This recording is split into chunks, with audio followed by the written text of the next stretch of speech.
এটা তো আমরা সবাই জানি যে আন্টার্কটিকা হলো পুরোপুরিভাবে বরফের তৈরি একটি কন্টিনেন্ট। এখানে আপনি যেদিকেই তাকাবেন সেখানেই শুধু আপনার চোখে পড়বে বরফ আর বরফ। এই বিশাল বরফের মরুভূমির মধ্যে লুকিয়ে আছে নানান ঐতিহাসিক রহস্য এবং বস্তু, এবং সেগুলো উন্মোচন করছেন দেশ বিদেশের নানান বৈজ্ঞানিকেরা। আর এই বরফের তৈরি কন্টিনেন্টে বৈজ্ঞানিকেরা কয়েক দশকে প্রচুর পরিমাণে গবেষণা এবং অনুসন্ধান চালিয়ে গেছে, এমনকি আজও চালিয়ে যাচ্ছে। আন্টার্কটিকা বরফের তৈরি এতটাই বড় একটি কন্টিনেন্ট যে তার 5 কিলোমিটার গভীর পর্যন্ত শুধু বরফ আর বরফ। এত বড়, তাও 1.5 কোটি কিলোমিটারেরও বেশি জায়গা জুড়ে। মানে এই কন্টিনেন্টটি চায়নার থেকেও বড়।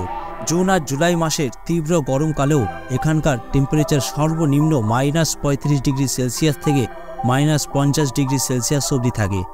এই তীব্র ঠান্ডার কারণেই এখানে জীবনযাপনের কোনো আশাই করা যায় না।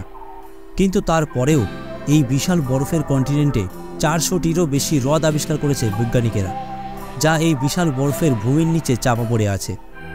এমন আরও অনেক অজানা তথ্য এবং বস্তু লুকিয়ে আছে এই বিশাল বরফের ভূমির নিচে।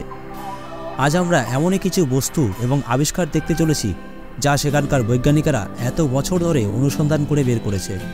ভিডিওতে এগিয়ে যাওয়ার আগে আপনাদের কাছে আমার একটি ছোট্ট অনুরোধ যে আপনারা যারা এখনও এই চ্যানেলটিকে সাবস্ক্রাইব করেননি তারা অবশ্যই চ্যানেলটিকে সাবস্ক্রাইব করে নিন এবং পাশে থাকা বেল আইকনটি প্রেস করে দিন, যাতে এমনই কিছু ভিডিওর নোটিফিকেশন আপনার কাছে পৌঁছে যায় সবার আগে। ওয়াটারফলস তো আমরা অনেকেই দেখেছি, কিন্তু আন্টার্কটিকায় টেলার গ্লেশিয়ার নামক একটি স্থানে এমন একটি ওয়াটারফলস রয়েছে যেটি দেখলে মনে হবে যেন রক্তের ধারা বেরিয়ে আসছে সেই গ্লেশিয়ার থেকে। 1911 সালে থমাস গ্রিফিথ টেলার নামক এক জিওলজিস্ট এই ব্লাড ফলসটি আবিষ্কার করেন। তারপর থেকেই কয়েক দশক পর্যন্ত এটাই মানা হতো যে এই গ্লেশিয়ার থেকে সত্যিই রক্তের ধারা বেরিয়ে আসছে, কিন্তু কার রক্ত এবং কোথা থেকে বেরিয়ে আসছে সেই ব্যাপারে কারোর কোনো ধারণা ছিল না। কিন্তু পরে সায়েন্টিস্টরা যখন এখানকার স্যাম্পেল নিয়ে রিসার্চ করে তখন তারা এই ব্লাড ফলসের সত্যতা সবার সামনে তুলে ধরে। সায়েন্টিস্টদের রিসার্চে বলা হয়েছে যে এই গ্লেশিয়ারের নিচে একটি বিশাল আকারের হ্রদ রয়েছে, যেখানকার জল সমুদ্রের তুলনায় কয়েক গুণ বেশি লবণাক্ত, যার কারণে এখানকার জল কখনোই জমে বরফ হয় না। আর তার সঙ্গে পাহাড়ে থাকা আয়রন এখানকার জলের সঙ্গে মিশে রয়েছে। যখনই এই জল গ্লেশিয়ার থেকে বাইরে বেরিয়ে আসে তখনই বাইরের অক্সিজেনের সংস্পর্শে এসে জলে থাকা আয়রন অক্সাইডে পরিণত হয় এবং তার জল লাল হয়ে ওঠে। আর এই কারণেই এখানকার জল সব সময় লাল দেখায়। বিগত কয়েক দশক ধরে বৈজ্ঞানিকেরা এই আন্টার্কটিকায় 10,000-এরও বেশি উল্কাপিণ্ডের সন্ধান পেয়েছে। আর সেগুলোর মধ্যে এমন কিছু উল্কাপিণ্ডও পাওয়া গেছে যেগুলি আমাদের সৌরজগতের সৃষ্টির সময়কালেরও হতে পারে বলে বৈজ্ঞানিকদের ধারণা।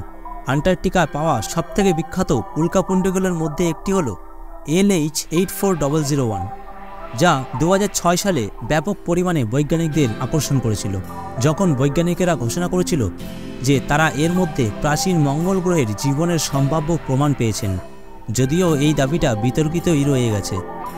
বৈজ্ঞানিকদের ধারণা LH-84001 মঙ্গল গ্রহের ভূতাত্ত্বিক ইতিহাস এই উল্কাপিণ্ড থেকে ধারণা করা যেতে পারে। দ্বিতীয় উল্কাপিণ্ডটি হল GRA-06128। 2006 সালে আন্টার্কটিকার গ্রেভস লুনাট্যাক্স অঞ্চলে আবিষ্কৃত এই উল্কাপিণ্ড এক ধরনের আদিম অ্যাকন্ড্রাইট বা এরোলাইট নামে পরিচিত।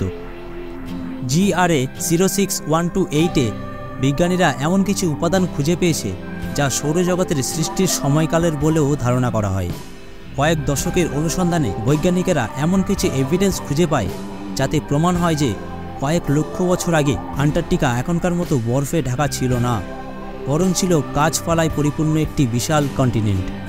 80-র দশকের পর থেকে বৈজ্ঞানিকেরা আন্টার্কটিকায় এমন অনেক কঙ্কাল এবং জীবাশ্ম খুঁজে পেয়েছে যাতে প্রমাণ হয় এখানে একসময় জীবনও ছিল প্রচুর পরিমাণে। যখন এই কঙ্কালগুলোকে ভালোভাবে পরীক্ষা করা হয় তখন জানা যায় যে কঙ্কালগুলি কম করে 70 লক্ষ বছরের পুরনো। আর সেই কারণেই বৈজ্ঞানিকদের ধারণা যে 70 লক্ষ বছর আগে আন্টার্কটিকা এমনটা ছিল না। তখন সম্ভবত এখানে বিশাল এক রেইন ফরেস্টের অবস্থান ছিল। আন্টার্কটিকা ঠান্ডা এবং অপ্রত্যাশিত হতে পারে, তবে এটি পৃথিবীর সবথেকে অনন্য বাস্তুতন্ত্রেরও আবাসস্থল। সম্প্রতি বিজ্ঞানীরা জিল্যান্ডিয়া নামক একটি হারিয়ে যাওয়া মহাদেশের প্রমাণ খুঁজে পেয়েছেন, যা আন্টার্কটিকার চারপাশের জলের নিচে অবস্থিত। এই মহাদেশটি একসময় সুপার মহাদেশ গন্ডোয়ানার অংশ ছিল, যা প্রায় 40 মিলিয়ন বছর আগে অস্ট্রেলিয়া এবং আন্টার্কটিকা থেকে বিচ্ছিন্ন হয়ে যায় এবং অবশেষে সমুদ্রের নিচে ডুবে যায়।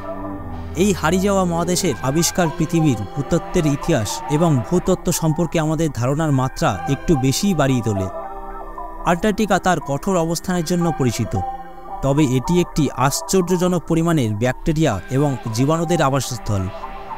প্রকৃতপক্ষে বিজ্ঞানীরা বরফ এবং তুষারে বসবাসকারী 3000 প্রজাতির ব্যাকটেরিয়া এবং ছত্রাকের আবিষ্কার করেছেন। এই জীবাণুগুলি পৃথিবীর কিছু কঠিন পরিস্থিতিতে বেঁচে থাকার জন্য নিজেদের তৈরি করে নিয়েছে। এই ব্যাকটেরিয়াগুলির মধ্যে এমন কিছু ব্যাকটেরিয়াও বৈজ্ঞানিকরা আবিষ্কার করেছে যেগুলি মানবজাতির অত্যন্ত ভয়ঙ্কর ক্ষতি করতে পারে। সেখানে এমন কিছু ব্যাকটেরিয়ার সন্ধানও পেয়েছে যেগুলো শুধুমাত্র বৈজ্ঞানিকেরা আজ পর্যন্ত অ্যান্টার্কটিকাতেই দেখতে পেয়েছেন। বন্ধুরা, আশা করি ভিডিওটি আপনাদের ভালো লেগেছে। যদি ভিডিওটি ভালো লেগে থাকে তাহলে ভিডিওটিতে একটি লাইক অবশ্যই করে দেবেন এবং চ্যানেলটিকে সাবস্ক্রাইবও অবশ্যই করে নেবেন।